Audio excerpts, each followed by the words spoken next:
Les Einsatzgruppen, ces unités mobiles qui, sur le front de l'Est, à partir de juin 1941, auraient eu comme mission de massacrer systématiquement les Juifs. L'existence de ces tueries, qui pouvaient faire plusieurs centaines, voire plusieurs milliers de victimes, est indéniable.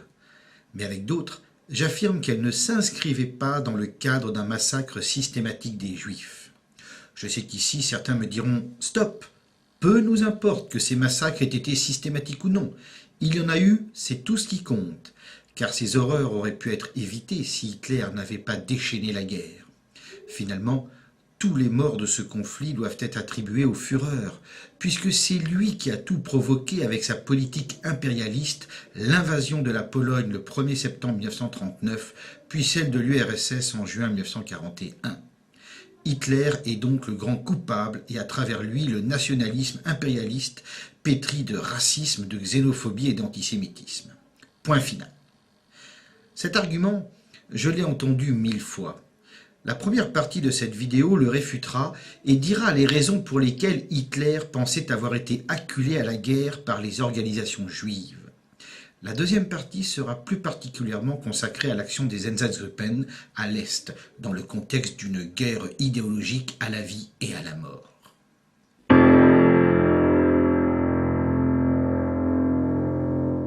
Qui fut le principal responsable de la guerre?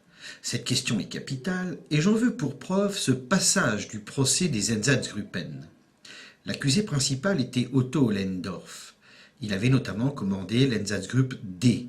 À l'audience, l'accusation porta la discussion sur les enfants assassinés à l'Est.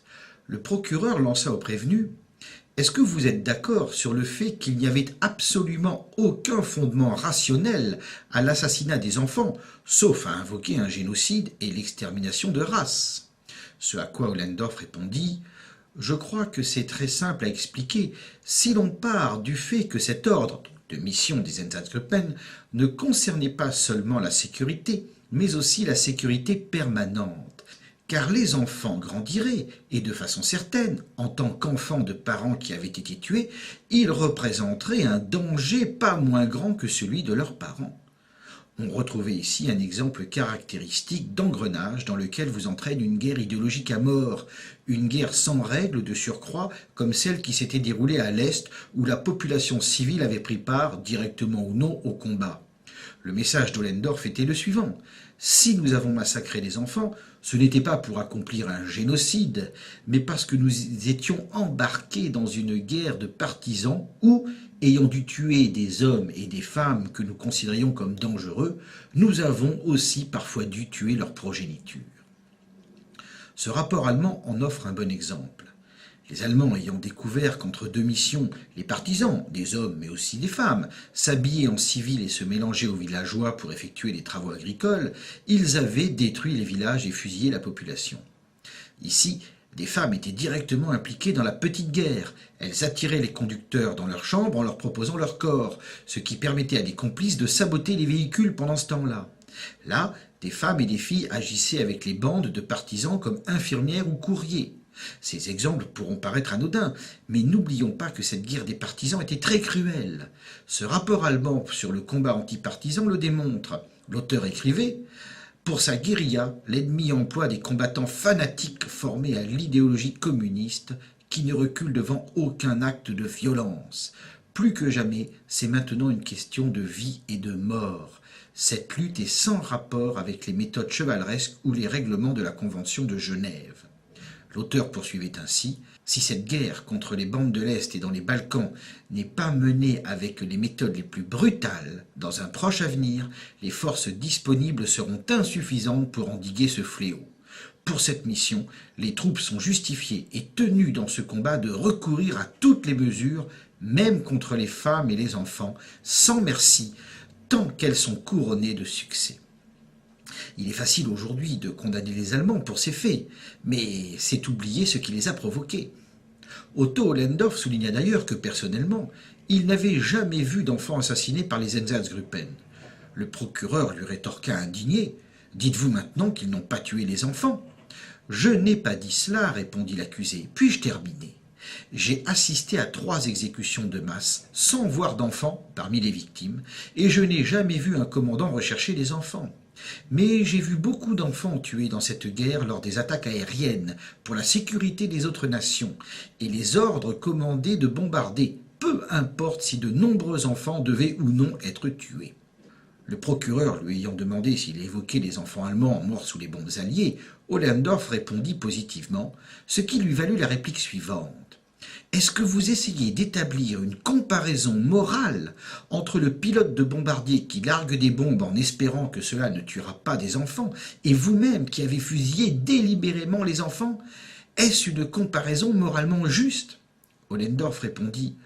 Je ne peux pas imaginer que ces avions qui couvraient systématiquement une ville fortifiée de bombes incendiaires et explosives, mètre carré par mètre carré, et aussi de bombes au phosphore, ceux qui étaient faits pâté d'immeuble par pâté d'immeuble, y compris les squares où les populations s'étaient réfugiées, comme je l'ai vu à Dresde, je ne puis imaginer que ces hommes pouvaient nourrir le moindre espoir de ne tuer ni population civile ni enfants.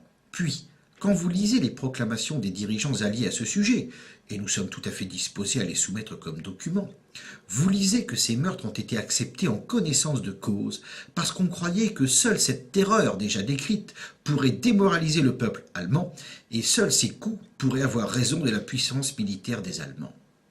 Là encore, le message était clair. Ohlendorf disait « Vous aussi, dans cette guerre à mort, vous avez massacré des enfants. Dès lors, pourquoi nous le reprochez-vous, puisque vous avez fait pareil ?» Sachant qu'il ne pouvait le contredire sur ces derniers points, le procureur dut reculer et concéda « Très bien, admettons, je pense qu'il y a du vrai dans ce que vous dites, bien que je ne l'ai jamais vu. » Puis il contre-attaqua ainsi.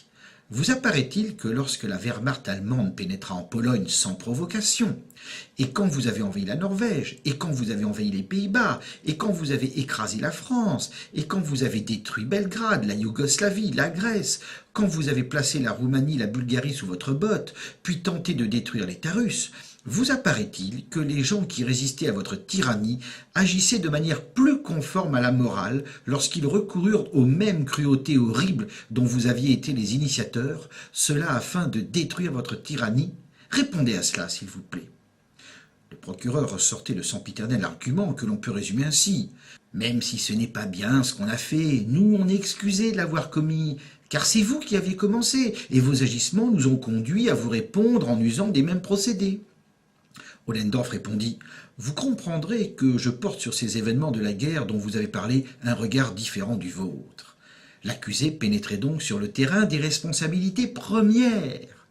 Il est dommage que la discussion se soit arrêtée là, car nous étions au cœur du problème. Je vais donc aujourd'hui la poursuivre, cette discussion, en commençant par une première remarque. À partir des événements de Norvège, l'intégralité des opérations mentionnées par le procureur constituait les développements d'une guerre qui, en raison des initiatives et des contre-initiatives stratégiques adoptées par chaque camp, s'était étendue. En fait, tout était parti de l'invasion de la Pologne le 1er septembre 1939 par les troupes allemandes. La question qui se pose est donc la suivante. Qui a rendu cette invasion inévitable? Autrement dit, qui a rendu la Deuxième Guerre mondiale inévitable? Depuis 1939, on répond « c'est l'Allemagne, c'est Hitler ». Or, je l'ai déjà démontré puis rappelé de multiples fois, c'est l'Angleterre qui, par ses manœuvres souterraines, a provoqué l'invasion de la Pologne. C'est donc elle qui a été l'agresseur, car comme l'écrivait au XIXe siècle un spécialiste du droit international, le véritable agresseur n'est pas celui qui attaque le premier, mais celui qui rend la guerre inévitable. Ici, on me répondra que les démocraties en avaient assez des revendications et des coups de force allemands, donc qu'il fallait impérativement stopper l'impérialisme de Hitler.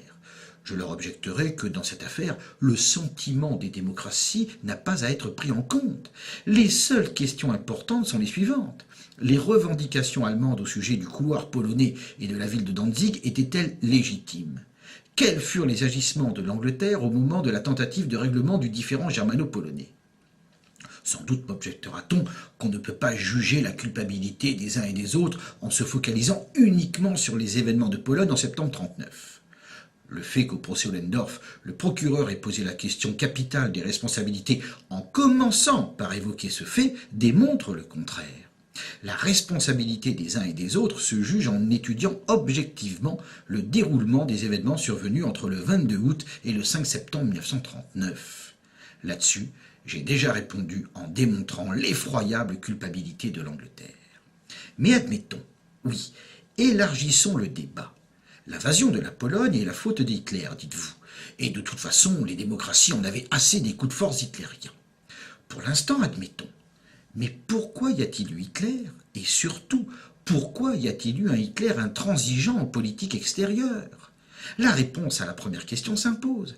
Hitler fut le produit du traité de Versailles. Ce dessin paru avant 1933 l'illustrait avec intelligence et éclat. Si donc on veut étudier les responsabilités lointaines de la Seconde Guerre mondiale, il faut remonter aux années 1918-1919, lorsque le traité de Versailles fut rédigé, discuté puis imposé à l'Allemagne. Dans un livre paru en 1920, le sénateur Raphaël Georges Lévy qualifia la paix de 1919 de « juste paix ». Parmi les 440 articles du traité de Versailles, il n'en voyait pas un seul qui aurait pu susciter une envie de revanche. Dès lors, les vainqueurs n'avaient rien à redouter d'un débat libre. Or, au procès de Nuremberg, toute discussion sur la validité du traité de Versailles et son imposition par la force à l'Allemagne fut interdite. Tous les documents déposés par la défense sur ce sujet furent rejetés sans examen. L'aveu était flagrant. Loin d'être juste, la paix de Versailles et de Trianon avait été grosse de guerre. Dès lors, seules des révisions sincères auraient permis de calmer le vaincu en lui redonnant l'espoir. Cela n'a pas été fait ou pas suffisamment. En conséquence, Hitler est venu. À Nuremberg, Hermann Göring souligna que de très nombreux Allemands avaient voté pour le Parti national-socialiste afin d'obtenir la révision du traité de Versailles, une révision que la faiblesse de l'Allemagne à l'époque et l'inflexibilité de certains avaient rendue impossible. Mais Versailles n'était pas le seul traité en cause. La paix de 1919 avait été fixée par plusieurs traités signés à partir de 1919. Je pense plus particulièrement au traité de Saint-Germain, qui avait fixé le sort de l'Autriche, et celui de Trianon, qui avait fixé celui de la Hongrie. Hitler avait donc été élu, entre autres, pour liquider les traités de Versailles, de Saint-Germain et de Trianon, qui avaient arraché à l'Allemagne des terres authentiquement allemandes et qui avaient enlevé à l'Autriche-Hongrie tout espoir de renaissance nationale. Ce graphique résume ce que le traité de Versailles avait arraché à l'Allemagne en termes de population, de richesse du sous-sol, d'industrie et d'agriculture. Les pertes étaient considérables, laissant une Allemagne irrémédiablement affaiblie. La Hongrie, pour sa part, avait été totalement mutilée, dépecée même, au nom d'un principe des nationalités à géométrie très variable. Voici ce qui serait resté de la France si elle avait été charcutée comme la Hongrie le fut à l'issue d'une guerre perdue. Son dépeçage avait permis de fabriquer la Tchécoslovaquie, cette entité artificielle peuplée de près d'un quart d'Allemands, ajoutée à un cinquième de Hongrois, sans compter les Russes, des Juifs et aussi des Polonais concentrés dans la région de Teschen. Quant à l'Autriche, elle subsistait comme État croupion, peuplé de 6 millions d'habitants, dont le tiers était aggloméré dans une seule ville, Vienne. Dès novembre 1918, ce pays sans avenir avait réclamé son rattachement au Reich. En avril et en mai 1921, 2 référendums organisés dans 2 régions autrichiennes, le Tyrol et le Salzbourg, avaient donné 99% de voix en faveur du rattachement. Mais la consultation fut interrompue car le traité de Versailles imposait l'indépendance du pays. Oui, vraiment, la prétendue paix de 1919 était grosse de conflits futurs. Le 10 juillet 1921, lors des débats sur la ratification du traité de Trianon, Anatole de Monzie rappela l'avis de 2 militaires britanniques, le premier ayant déclaré que ce texte créait une demi-douzaine d'Alsace-Lorraine, et le deuxième que les partages contenaient le germe d'une nouvelle guerre. Si on voulait l'éviter, cette guerre, il fallait réparer les injustices flagrantes en opérant les révisions nécessaires. Hitler s'y attela. Jusqu'en 1938, malgré la mauvaise volonté adverse, et surtout malgré la mauvaise volonté de la France, le Führer